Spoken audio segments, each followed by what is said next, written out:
Ajib, Texaco, and others.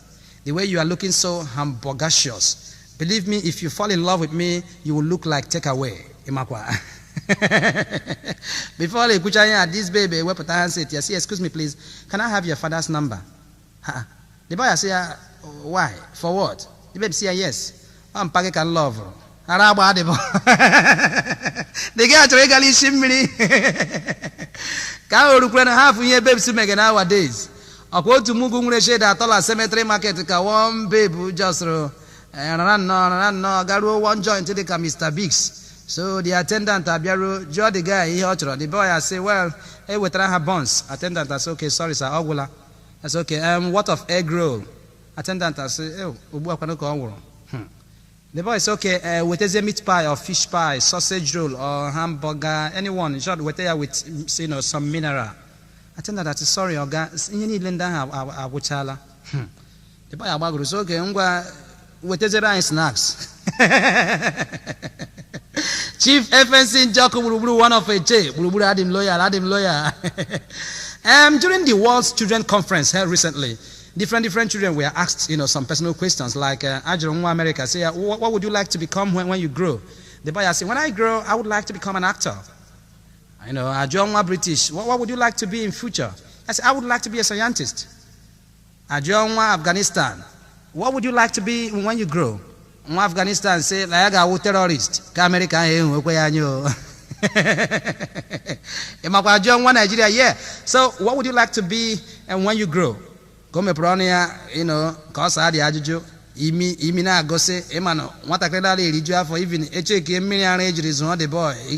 When I've approval. So I say, tell us, what would you love to be when you grow? Yeah, in chatty Imiasma say, when I grow, when I grow, but person where not the chop they grow. At time get one. However, a big difference between children issues and of course pikins. Check how sweet and smooth. Just visit the hospital. Get on how sweet and smooth. Only to start changing as they grow. Wicked government policies that does not make room for the future of the future generation, except the rich. One big man, from our way for sharpness here, like one big man who bear now. Ega like it, if I go Berega Aquamaka steady. Mommy, it's Uncle Chris again. He has collected my ice cream. Mommy, go and get it from him. Okay, with polished English. But I don't want poor man, 105 years. Ulu akwayaga woke deep 30 years. Eme ale here come 1 mile away. Ega na ya de no ya.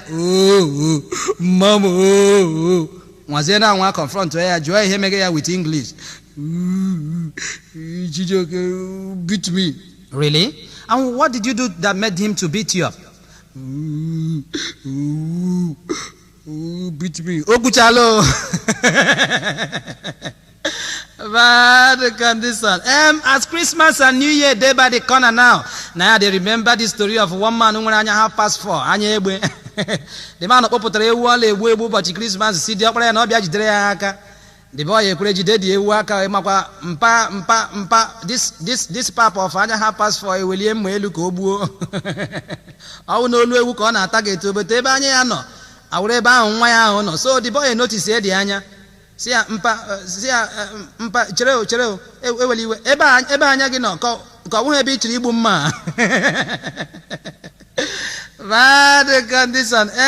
It can be say my eye day for we bad condition here for Nigerian children them. But now the people who wait there for top now I want talk about. Now I want tackle hoha. Now I want talk to. Yes. Because Nigeria with all it takes to make the people happy and comfortable. But now we leaders and their wicked policies. Oh, we are Jideka Okomo. Or go to but you come now in a trance.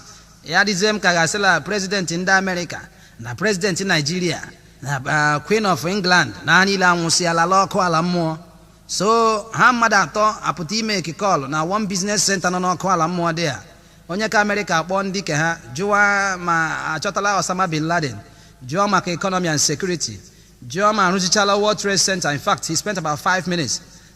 ka ọ na-drop wala enye ya bill ya $400 ya akwụọ kwe na-agafete were fonu kpọọ jụọ otu ndị parliament ya mere nwere any problem ha si ya mba ya ekele ha drop 1 minute ya akwụọ £200 from ọkụ ala mmụọ ọwa akpụ mbi ịmakwa onye ke Nigeria tụtụlie fonu kpọọ Abuja from ọkụ ala mmụọ kwuere onye ọbụla ma njakịrị nọ ya n'elu kwaga akpịrị ya 200 times ji ọkwa maka oil pipelines niile even emecha ahụ kwere ya the group managing director ndị NNPC ha ekwuo for 30 minutes everything abịa to 1 hour 15 minutes bill enyeziri ya wụrụ 1 naira 20 kobo ya dị ya surprise ya jụwa why so cheap so onye mege fonu n'ọkụ ala mmụọ dị akọwawara ya si ya na calls ndị ka America na ndị ke Britain mege na ọwụ trunk calls na ọwụ ihe mere o ji dị oke ọnụ so na Nigeria kwesịrị ịdị cheap because calls from ọkụ ala mmụọ to Nigeria ọwụ local calls because Nigeria dị nso ọkụ ala mmụọ de n'ọla ka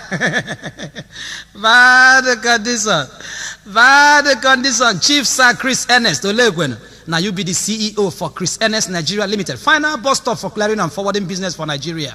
8 Additional Street. Bonkwem Nigeria bus stop Lagos. Your direct line now 080-332-11611. Chris Ernest Nigeria Limited. Clearing and forwarding made easy. Try us today. And before we go wrap up this side, why in in public?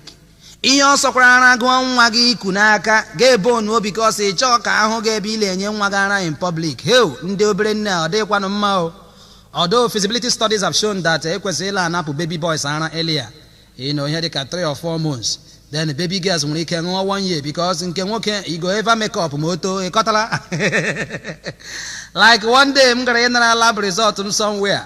So ka anyị nọzi na-eche turn lekwezie one small boy nne ya ku the boy ekopụla akwa n'oke olu o begidela akwa everybody adịzie concerned bido suggest wara mama ya ihe ọ ga-eme ka ele ma the boy ma ọ ga-emechite ọnụ a suggest ya from ka ele ma ọwụ hit eruo na nke o nwere ike ụra na-atụ ya so asịzie ka ekuruti ya bilie ọtọ rute na nke asị ka enyetụnụ the boy ara the woman akụpụ ya akụpụ ka ahụ.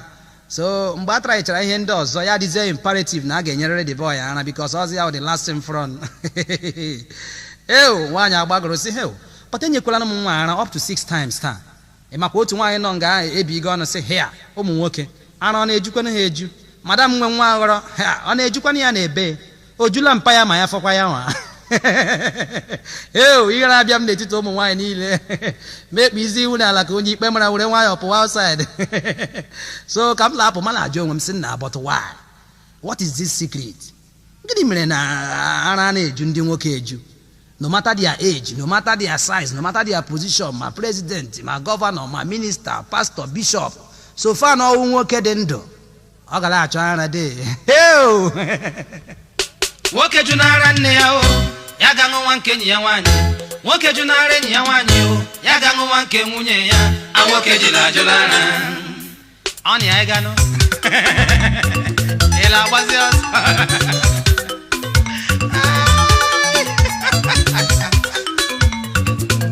Nwoke ju n'ara nne ya o ya ga ṅụwa nke enyi ya nwaanyị. Nwoke ju n'ara enyi ya nwaanyị o ya ga ṅụwa nke nwunye ya. Nwoke jila ajụla ara nwoke jila ajụla ara